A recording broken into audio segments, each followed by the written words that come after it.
بسم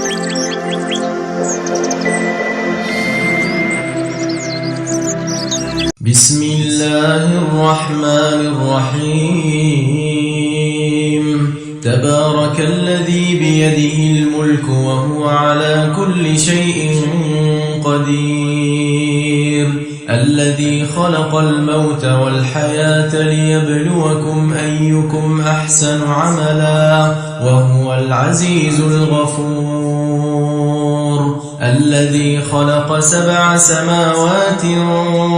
طباقا ما ترى في خلق الرحمن من تفاوت فارجع البصر هل ترى من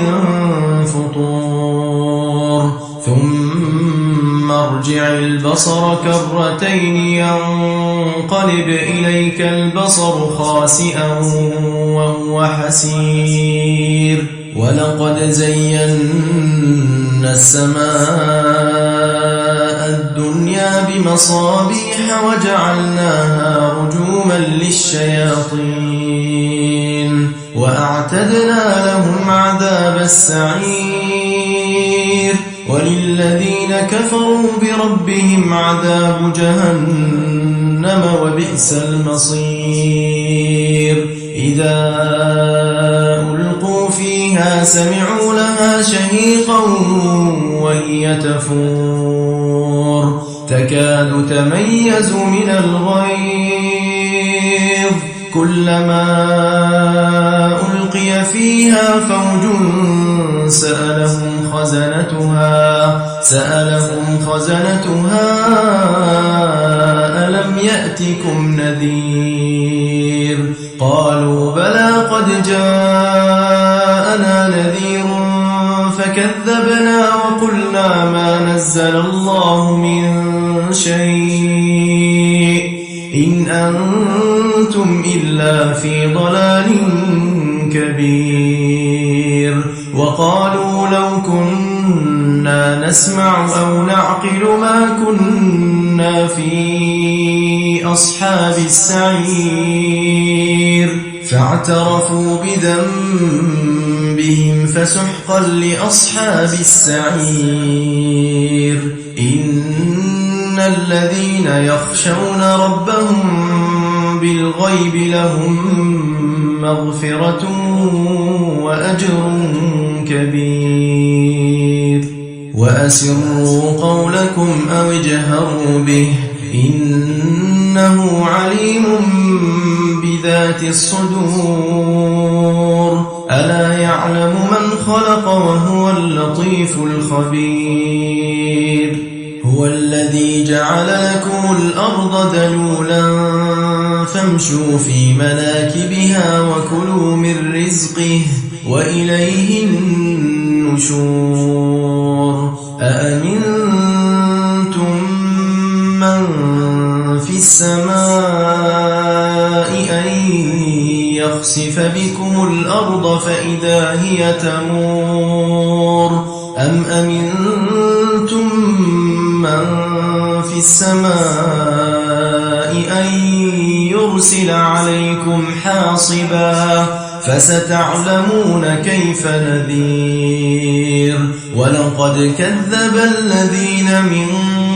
قبلهم فكيف كان نكير أولم يروا إلى الطير فوقهم صافات ويقبضن ما يمسكهن إلا الرحمن إنه بكل شيء بصير أمن هذا الذي هو جند لكم ينصركم من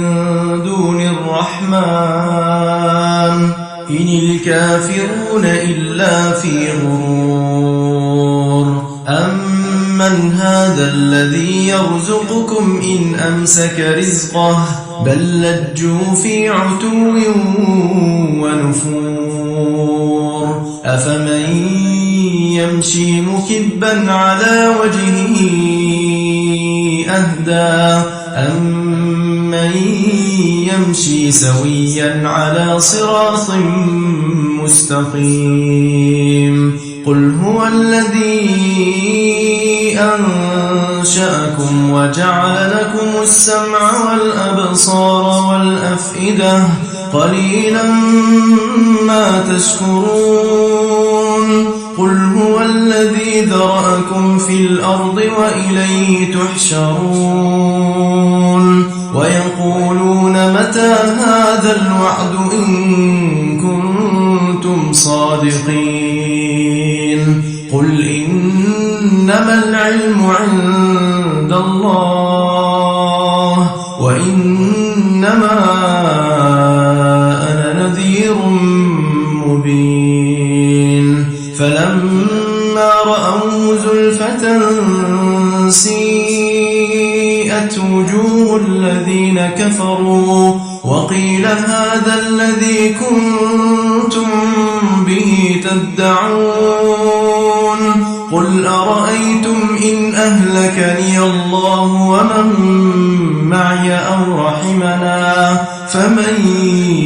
يجير الكافرين من عذاب أليم قل هو الرحمن آمنا به وعليه توكلنا فستعلمون من هو في ضلال مبين قل أرأيتم إن أصبح ماؤكم غورا فمن